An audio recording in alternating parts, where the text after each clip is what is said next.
अमित शाह जी आए, केवल झूठ बोला, केवल जो है जुमलेबाजी की, तथ्य और सच और आंकड़ों से कोई लेना देना उनका नहीं था। तो हमने जो सवाल रखे वो एकदम तथ्य है, सत्य है। खाली अमित शाह जी इतना बता दें कि 11 साल में केंद्र सरकार ने गुजरात को कितना दिया और बिहार। गृह मंत्री के पास एक तो आंकड़े सही नहीं होते हैं और झूठ और जुमला के अलावा कुछ बोलते नहीं। ये क्या हो रहा है बिहार में, चाहे बालिका गृह कांड के बारे में या अन्य घोटालों के बारे में या अन्य अपराध के बारे में, सुप्रीम कोर्ट और पटना हाई कोर्ट की जो टिप्पणी जो रही वो भी बताने की ज़रूरत थी इनको कि इनके 20 साल के सरकार में कोर्टों ने ये टिप्पणी की। हम थे तो 5 लाख को सरकारी नौकरी मिला, नियुक्ति पत्र बढ़ा, 3.5 लाख प्रक्रियाधीन रहे, उसी का कॉपी करके लोग हर जगह नियुक्ति पत्र आने लगे, बांटने लगे। इसके बारे में बताना चाहिए कि बिहार के कितने लोगों को नौकरी और रोजगार इन्होंने दिया। छेड़ेंगे तो छोड़ेंगे नहीं, इस तरीके से अब राजनीति खेली जा रही है बिहार में, और जो भूचाल आना था वो भूचाल आता हुआ दिखाई दे रहा है। नमस्कार, मैं उफलक सिंह और आप देखना शुरू कर चुके हैं आगाज एक्सप्रेस। और आज हम मौजूद है आरजेडी कार्यालय में, जहां पर तेजस्वी यादव नेता प्रतिपक्ष ने एक महत्वपूर्ण प्रेस वार्ता करते हुए किस पर निशाना साधा है। आइए पहले सीधा उन्हीं से जानते हैं। अमित शाह जी आए, केवल झूठ बोला, केवल जो है जुमलेबाजी की, तथ्य और सच और आंकड़ों से कोई लेना देना उनका नहीं था। तो हमने जो सवाल रखे वो एकदम तथ्य है, सत्य है। खाली अमित शाह जी इतना बता दें कि 11 साल में केंद्र सरकार ने गुजरात को कितना दिया और बिहार कि 20 साल तक जिन्होंने शोषण किया, बिहार को बर्बाद किया, इस बार बिहार जो है उन लोगों को सबक सिखाएगा और परिवर्तन करेगा। अब चुनाव का माहौल है, तो हमने पूर्व में ही कहा था दिल्ली चुनाव के बाद कि बीजेपी या केंद्र के सारे मंत्री या देश भर में या दुनिया भर में जितनी ताकत है बीजेपी के पास, वो सारे ताकतों को जो है बिहार चुनाव में उतारने का काम करेंगे और कूद कूद के लोग जो हैं बिहार का दौरा करेंगे। और इसी दौरे पर कुछ दिन पहले, 2-3 दिन पहले अमित शाह जी बिहार आए। अच्छी बात है, आना चाहिए, हमेशा आना चाहिए। लेकिन बीजेपी की तो परंपरा है कि जिस राज्य में जब चुनाव होता है वहीं ये लोग पहुंचते हैं। हालांकि ये उनका अपना निर्णय है। अमित शाह जी आए। अमित शाह जी भारत के गृह मंत्री हैं और प्रधानमंत्री के बाद सबसे पावरफुल नेता और मंत्री भारत सरकार में वही है। लेकिन दुख होता है कि गृह मंत्री के पास एक तो आंकड़े सही नहीं होते हैं और झूठ और जुमला के अलावा कुछ बोलते नहीं। ये सच्चाई है। अगर आप लोग भी उनके पूरे वक्तव्य का अगर निकाल करके देखें तो केवल लालू जी को कोसना और जंगल राज की बात करना। बिहार के बारे में वो कोई जानकारी लेकर के नहीं आए। अमित शाह जी आप आए ज़रूर, लेकिन लगता कि आपकी तैयारी ठीक नहीं थी, आपके आंकड़े ठीक नहीं थे। और देश के गृह मंत्री के पास, जो लगातार गृह मंत्री हो भारत सरकार का, अगर बिहार में अगर आके जंगल राज के बारे में बात करता है तो आंकड़ों के बारे में बात करनी चाहिए अमित शाह जी को। अरे भाई, आप ही का है एनसीआरबी, गृह मंत्रालय के अंतर्गत ही आता है। आए तो बताते कि 20 साल में बिहार में अपराध कितना हुआ है, उसकी भी तुलना हो जाती। अब अमित शाह जी के एनसीआरबी के अनुसार जो भारत सरकार का ही है, जो पढ़ लिख करके तो आते नहीं है, बिना तैयारी के आते हैं। विगत 20 वर्षों में 65,000 लोगों की हत्याएं हुई हैं। 65,000। 25,000 बलात्कार हुए हैं। 1 लाख अपहरण हुए हैं। 3 लाख से अधिक चोरियां हुई हैं। और पुलिस कर्मियों पर हमला और हत्या इनके 20 वर्षों में सबसे ज़्यादा, सबसे अधिक हुई। कम से कम ये आंकड़ा बताना चाहिए था। अमित शाह जी आए, जंगल राज के बारे में बात कर रहे थे।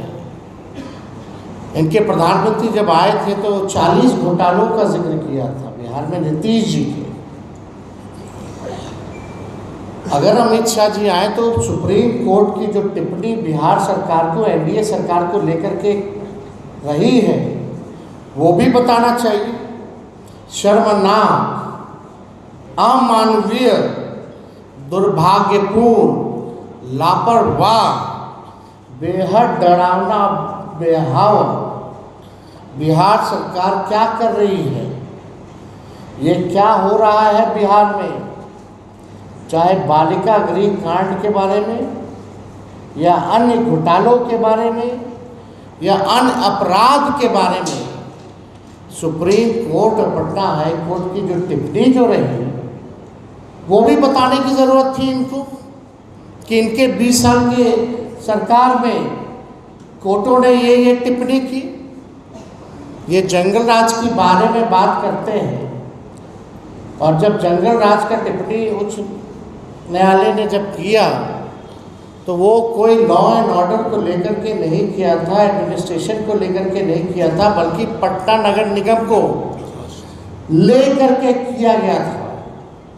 और उस समय जब लालू जी, राबड़ी जी मुख्यमंत्री थे तो जो नगर निगम जो था वो बीजेपी के नेतृत्व में था। तो अगर फैक्ट, अगर ये लोग बात करते हैं तो तथ्यों पे जो है इन लोगों को बात करनी चाहिए। वो जंगल राज भी बीजेपी नेतृत्व पे ही टिप्पणी था, ये उनको बताने की जरूरत है। हमने दिया अपने साइन से। वहाँ जो महोत्सव हुआ था वहाँ जाकर के ऐलान हमने किया। उसके बाद हम लोग जो है पर्यटन विभाग से, हमारी स्वीकृति से वो हुआ। ये क्या करेंगे, फाइल है, मंगा लेने, तो हमारे पास तो फाइल है ही है। लेकिन हम लोग तो शपथ भी लेते हैं कि भाई इसको गोपनीय रखा जाएगा जब तक कैबिनेट से ना हो जाए। लेकिन अब तो पब्लिक डोमेन में हो गया। झूठ बोलेंगे तो कैबिनेट का नोट हम दिखा देंगे, अपना फाइल का सिक्योरिटी का नोट हम दिखा देंगे। हम लोग कोई भी बिना एविडेंस के हम लोग नहीं बोलते। तो हम लोगों ने लगातार जो है इनके पास जो 20 साल में नहीं किया, वो आगे भी ये नहीं करेंगे। केवल ठगेंगे, बिहार के साथ सौतेला व्यवहार करेंगे। पटना विश्वविद्यालय को आज तक केंद्र का, यूनिवर्सिटी का दर्जा इन्होंने नहीं दिया, इस पे चर्चा नहीं करेंगे। अब बताइए, गजब की गृह मंत्री लालू जी के भाई कब बन गए, लालू जी की भाभी कब बन गई एमएलए, भाई कब बन गए। परिवारवाद के बारे में बात किए, चिराग पासवान जी के बारे में नहीं बात किए, जीतन राम मांझी जी के बारे में बात नहीं किए। बिहार में कैबिनेट 50% से ज़्यादा परिवारवाद वाला लोग हैं, उसके बारे में इन्होंने चर्चा नहीं की।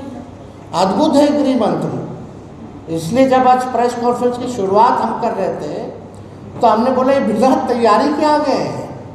सच और तथ्य से कोई और आंकड़ों से कोई लेना देना नहीं है।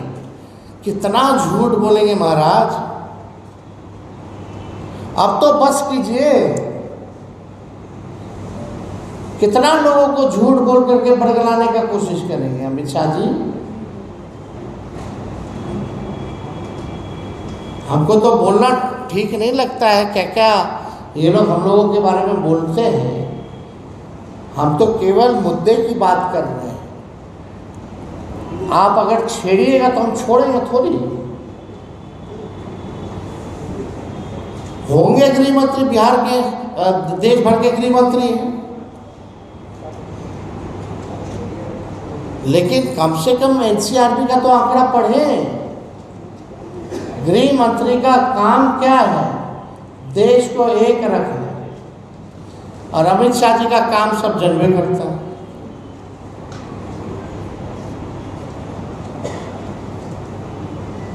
किस मानसिकता के व्यक्ति हैं, किस विचारधारा के हैं।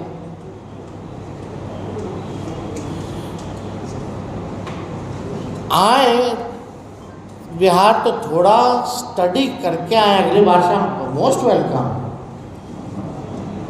हम तो अमित शाह जी को कहते हैं निमंत्रण तेजस्वी को दीजिए, बहस करेंगे आपके साथ, तेजस्वी करेगा। एकदम जहां बुलाइएगा वहां खड़े रहेंगे और आपसे हम बहस करेंगे, लेकिन सच ही बोलिएगा। अपने आदत को छोड़िए झूठ बोलना और बिहार के साथ सौतेला व्यवहार करना।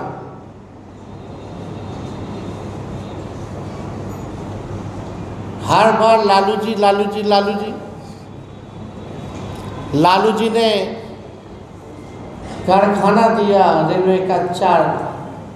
आज देश भर में अगर ट्रेन दौड़ रहा है तो पहिया यही बनता है। एक बार बोले क्या हुआ अमित शाह जी, और उसके जरिए कितना लोगों को नौकरी मिला, रोजगार मिला।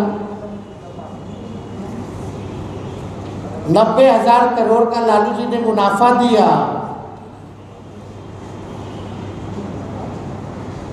इनके रेल मंत्री हर महीने एक्सीडेंट पटरी से निकल गए ट्रेन, बताना चाहिए ना। लालू जी ने हर बजट में किराया बढ़ाया नहीं बल्कि घटाया, मुनाफा में लेके गए। एनसीआर, हार्वर्ड, IIM, अहमदाबाद, हर जगह उन्होंने लेक्चर दिया।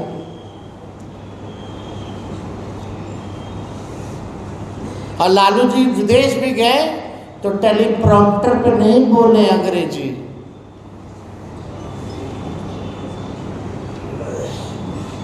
वो भी देख लीजिएगा, क्या तुलना इन लोग करेंगे। तो अगर कोई आप लोगों का सवाल है इस विषय पर, हम थे तो 5 लाख को सरकारी नौकरी मिला, नियुक्ति पत्र बढ़ा, 3.5 लाख प्रक्रियाधीन रहे, उसी का कॉपी करके लोग हर जगह नियुक्ति पत्र आने लगे, बांटने लगे। इसके बारे में बताना चाहिए कि बिहार के कितने लोगों को नौकरी और रोजगार इन्होंने दिया। विगत 20 वर्ष में एनडीए की सरकार ने, केंद्र सरकार ने बिहार में कितने चीनी मिल जो है वो चालू कराए। प्रधानमंत्री जी कहाँ चीनी चालू मिल शुरू करके वहीं का चीनी का चाय कितना बार पिए, यही बता दें। और ज़रूर वो पिए होते तो ज़रूर दिखा के पीते, वो कमरे में तो पीते नहीं ऐसे कामों पर। और प्रोपेगेंडा चलता, विज्ञापन छपता, ढोल नगाड़े बजाए गए होते। हो सकता है चाय वो खुद ही बनाते और खुद ही पीते या लोगों को पिलाते। लेकिन अभी तक कितना चीनी मिली चालू करा करके उसी चीनी का ये चाय ये लोग पिए हैं, ये बताने की ज़रूरत है। बाढ़ नियंत्रण बचाव के लिए क्या किया ना, स्पेशल पैकेज दिया अभी जो फिलहाल जो आया था, जो 20 साल में नहीं किया, उससे क्या उम्मीद की जा सकती है। बेरोजगारी, पलायन, गरीबी में नीति आयोग की रिपोर्ट में बिहार जो है सबसे अव्वल राज्यों में, बेरोजगारी में, गरीबी में, पलायन में।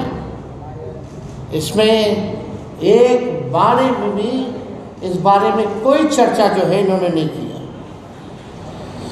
नीति आयोग का जो विकास का सूचकांक है, बिहार सबसे फीसदी है। आप देखिएगा प्रति व्यक्ति आय, प्रति व्यक्ति निवेश, किसानों का आय, हर चीज़ में बिहार जो है फीसदी है। हमने विधानसभा में पूछा कि नीतीश जी अगर विकास पुरुष हैं तो 20 सालों में ये बीजेपी की डबल इंजन की सरकार ने एक काम ऐसा बता दो जिसमें बिहार नंबर 1 है।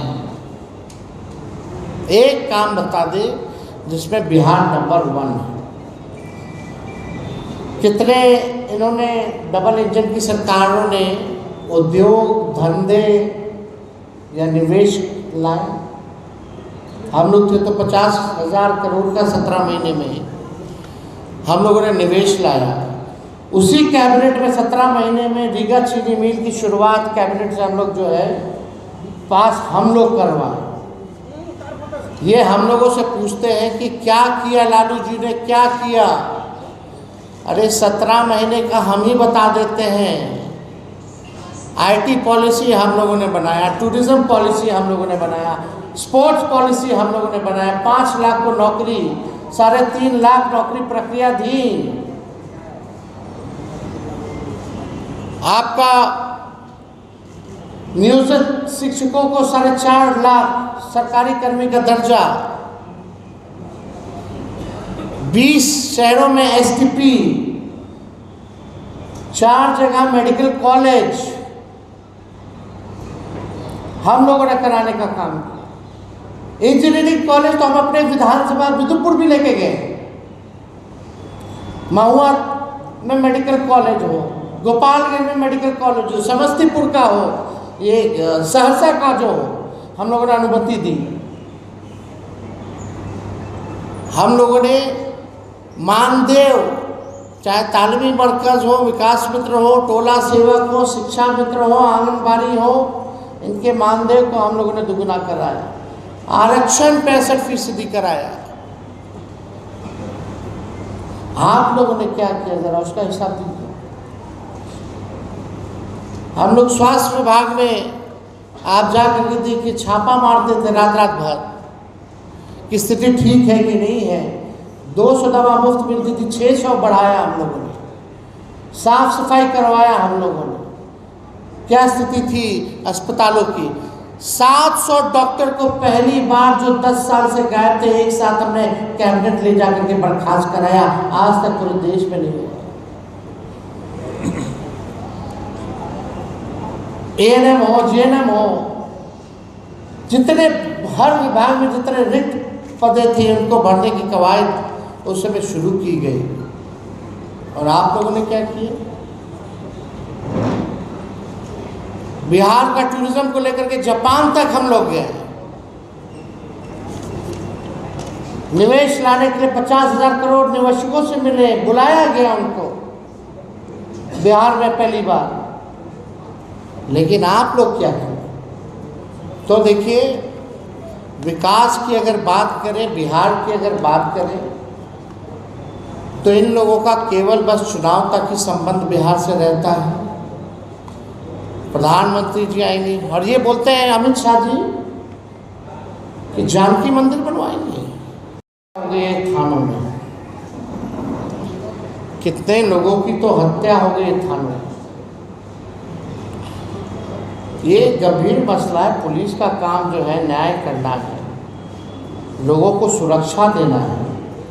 लेकिन अपने काम से नीतीश कुमार जी के राज में, डबल इंजन के राज में, ये लोग उल्टी दिशा में काम कर रहा है। कल सदन में वक्फ बोर्ड सर पास हो रहा है। कल सदन में वक्फ बोर्ड बिल पास हो रहा है। हम लोग शुरू से ही इस बिल का विरोध कर रहे हैं। जेपीसी में भी हम लोगों ने विरोध किया है। हम लालू जी भी बीमार अवस्था में भी धरना प्रदर्शन पर पहुंचे हैं और इसका विरोध किया है। कल मुख्यमंत्री नीतीश कुमार, ये असंवैधानिक बिल है। ये लोग देश को बांटने का काम कर रहे हैं। आज मुसलमान है तो कल ईसाई होगा, परसों सिख होगा। हम लोग गंगा जमुना तहजीब को मानने वाले लोग हैं, भाईचारे को मानने वाले लोग हैं। डाइवर्सिटी हमारे देश की खूबसूरती है। ये लोग आरएसएस का एजेंडा थोपना चाहते हैं, जिसको हम लोग स्वीकार कभी नहीं करेंगे। कल नीतीश कुमार गांधी मैदान पहुंचे, ईद की बधाई दी और उन्हें विश्वास भी दिया। ईद की बधाई भी दी। चंद्रबाबू नायडू ने भी कहा है कि हम आदरणीय मुख्यमंत्री जी को लेकर के तरह तरह की बातें आ रही हैं, लोग तरह तरह की टिप्पणियां कर रहे हैं। हमको आदरणीय मुख्यमंत्री जी को इस हालत में देख करके उनकी चिंता होती है कि क्या उनके साथ हो रहा है। हमने मुख्यमंत्री के साथ काम किया है, लेकिन आजकल जो स्थिति है वो देख करके हम चिंतित हैं।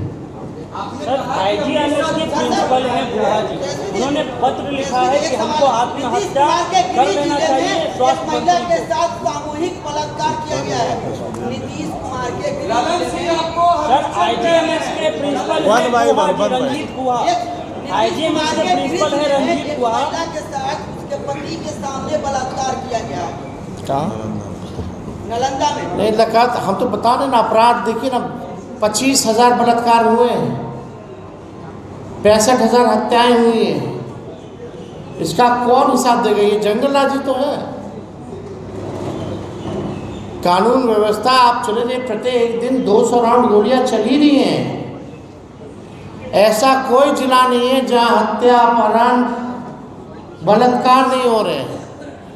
चोरी और बैंक लूटने का काम जो और बढ़ गया, ATM में उठा के ले जा। सर, IGMS के प्रिंसिपल है गुहा। लालन सिंह जी तो बीजेपी में नहीं है।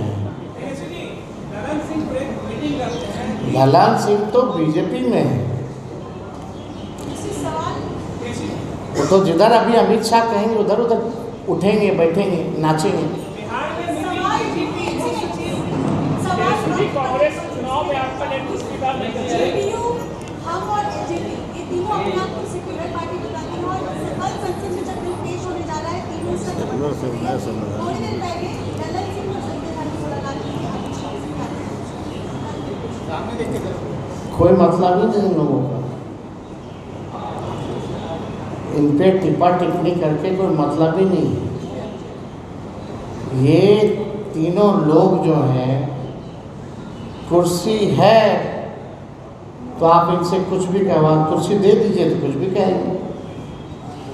आज केंद्र में मंत्री हैं लोग, तो आप क्या उम्मीद कर सकते हैं? ये लोग क्या कहें? लेकिन अपने आप को वैचारिक की विचारधारा को मानने वाले हैं, ये भी दिखाना चाहते हैं, जो कि है नहीं। रामविलास पासवान जी ने तो इस्तीफा दिया था ना भाई, किस सवाल पे